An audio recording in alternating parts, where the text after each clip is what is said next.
Vamos lá, vamos para mais um tema aqui no Morning Show. O Brasil caiu uma posição no ranking global do IDH, que é o Índice de Desenvolvimento Humano. Vamos aí para os detalhes, Paulinha. Bom, a gente já não ia muito bem, Edgar, estávamos na 78ª posição, agora estamos na 79ª. Teve ali um crescimento, mas é tão irrisório que nem é considerado, porque é 0,01%, então estatisticamente esse crescimento é insignificante, então não dá nem para contar. A gente ficou em quarto na América do Sul, então a gente tem ali primeiro Chile, Argentina, Uruguai e Brasil empatado com a Colômbia. E claramente muito distante, Edgar, lá na frente, quem tá? Noruega, Suíça, Irlanda, Alemanha, Hong Kong, Austrália, Islândia, Suécia, Singapura e Holanda. São os 10 primeiros aí, com o Índice de Desenvolvimento Humano. E eu sei que a Adriles tem muito a dizer a respeito disso. Porque parece que é pior do que a gente imaginava, Edgar. Um pouquinho pior. Você estudou esse caso, Adriles? Deu uma estudada e eu vi que tem alguns erros crassos nessa mensuração do IDH, o que colocaria a gente, talvez, nas posições mais abaixo. Por exemplo, o índice mensura de maneira muito superficial a inclusão de algumas ditaduras, como Venezuela e Arábia Saudita. A Arábia Saudita está bem à frente do Brasil. A Arábia Saudita, para quem não sabe, não dá sequer direitos civis às mulheres. Sim. A Venezuela está empatado conosco lá. Eles não percebem que um governo autocrático pode matar as pessoas. Eu acho que nem entra nisso no cálculo deles. Elementos falhos, eu acho que são graves na aferição de educação, por exemplo. Eles medem simplesmente a taxa de alfabetização e o tempo de permanência na escola. Ora, a gente viu no PISA, semana passada, que esses dois fatores por si só não medem rigorosamente nada. As pessoas saem, os alunos saem analfabetos funcionais das escolas e o tempo que você permanece lá não necessariamente produz uma educação aproveitada, como revela o próprio PISA. Um ano de estudo não pode ser equiparado no Brasil a um ano de estudo na Coreia, nos Estados Unidos, em Hong Kong. A expectativa de vida. Expectativa de vida é uma coisa que a gente até falou no último programa, em relação a não tem necessariamente a ver com qualidade de vida. Você pode estar preso a aparelhos até os 90 anos, mas não tem exatamente uma expectativa de vida. O principal erro, que a gente vai falar disso muito hoje, é na desigualdade de gênero, que seria que algumas mulheres ganham menos que os homens. Olha, as mulheres, no Brasil, têm melhores condições de saúde e educação hoje. Elas se educam mais, têm melhores condições e vivem mais. A comparação que foi feita entre os homens e as mulheres, por exemplo, com mesma formação e mesmo títulos acadêmicos, aí os salários, de alguma forma, se equiparam. Eles vão encolhendo. O problema são as escolhas das mulheres em áreas que pagam menos no mercado, mulheres que passam anos a mais estudando também, mulheres que abandonam ou abdicam ou interrompem a carreira por causa da gestação, por causa de casamento, da criação de filhos. Ou seja, mas esses são os erros. Eu acho assim, de uma maneira geral, no escopo geral, Edgar, eu acho que o IDH baixo, que é baixo ainda no Brasil, vem de uma tradição que todo mundo sabe, tradição escravagista, exploratória, política pública de privilégio e, sobretudo, essa coisa cultural do Brasil de funcionalismo público, entendeu?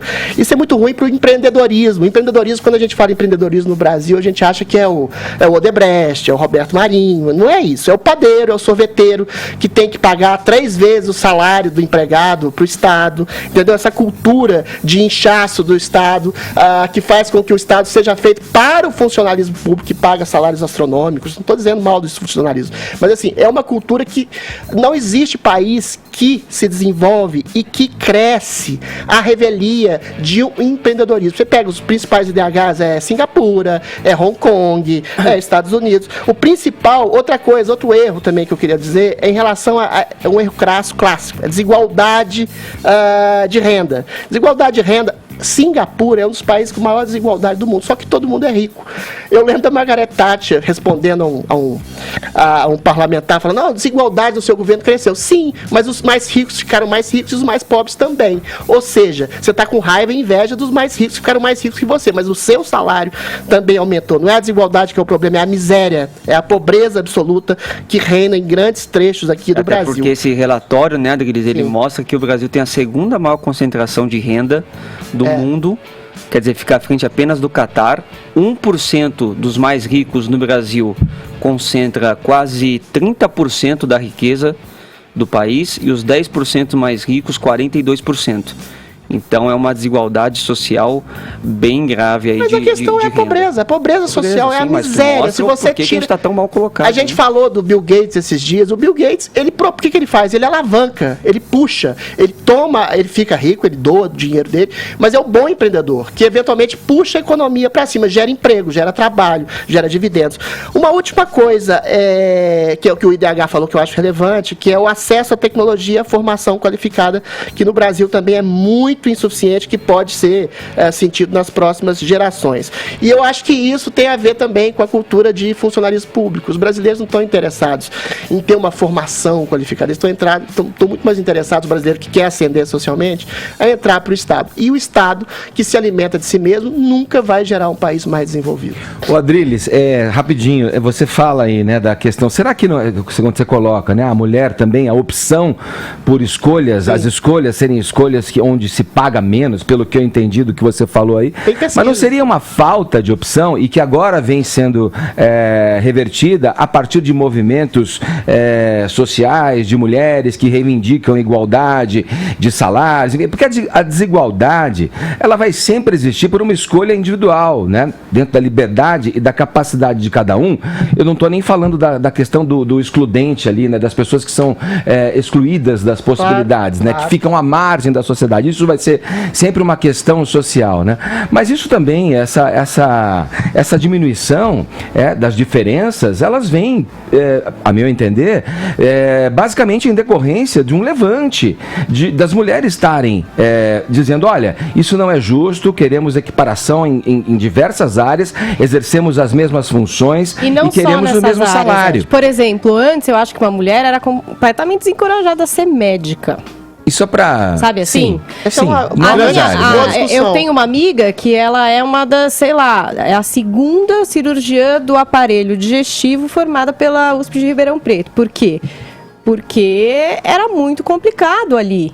Era muito machista o ambiente. Eu acho que durante muito tempo as mulheres foram a síndrome de achar que você não pode, sabe? Que você não vai conseguir. E muitas mulheres acho que optaram por ser enfermeiras, por exemplo, durante muito tempo. Sim. Agora eu acho que já muitas acreditam que sim, podem ser grandes cirurgiãs, podem ser top em qualquer segmento que escolherem. Não são todas que, por exemplo, escolhem ser dermatologistas, que eu acho que pode ter havido um movimento, por exemplo, disso. Já houve pesquisas, já houve atuações nesse sentido. Por exemplo, nos países escandinavos, pelo que eu li há muito tempo atrás, fizeram essa tentativa de equanimidade entre as profissões. O que aconteceu? As mulheres continuaram a escolher profissões que não são tão rentáveis quanto os homens, como enfermeiras, dermatologistas, cuidadoras, dermatologista etc. É muito rentável agora. Entendeu? Pois é, tudo bem, pode ser. Mas tem um grande pensador chamado, que eu gosto muito, que é o Jordan Peterson, que ele fala exatamente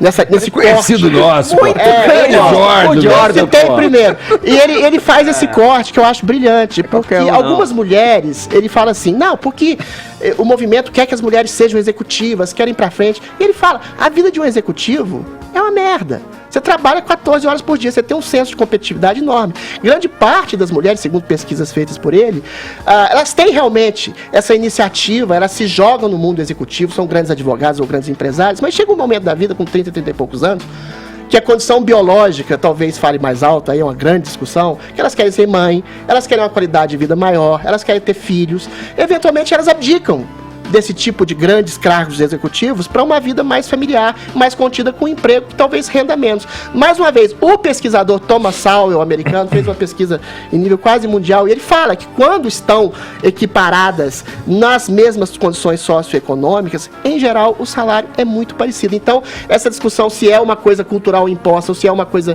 também biológica, inerente em relação ao que a mulher quer, gera muita discussão, gera muito contraste.